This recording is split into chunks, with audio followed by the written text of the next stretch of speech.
రుద్రుడంటే అందాక శివుడే. ఓ రుద్రా, ఏమిటా కోపం మా మీద?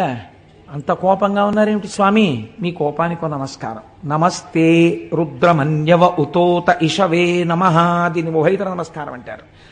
ముందు ఆ కోపం చూసి భయం వేసి, నాన్నగారండి నేనేం చేయలేదు నాన్నగారండి అని ముందు నాన్నగారండి వెనక నాన్నగారండి పెట్టి పిల్ల మాట్లాడితే నాన్నగారి దగ్గర తొందరగా ఎలాగోలా 4 మాటలు నాన్నగారి దగ్గరికి వెళ్ళి నాన్నగారు అంటే, నాన్నగారు లేక పుట్టిన ఒక్కగానొక్క ఆడపిల్ల అక్క పేరు పెట్టుకున్నానని గబాలన చల్లబడిపోయి అనవలసినంత గట్టిగా ఏమీ అనడన్న చమత్కారం తెలుసుకున్న పిల్ల తప్పు చేసినప్పుడు ముందు వెనక నాన్నగారు కలిపినట్టు భక్తులు శంకరుణ్ణి పిలిచినప్పుడు నమస్తే రుద్రమన్యువ ఉతోత ఇషవే నమః. ఈశ్వరా, మీ కోపానికో నమస్కారం.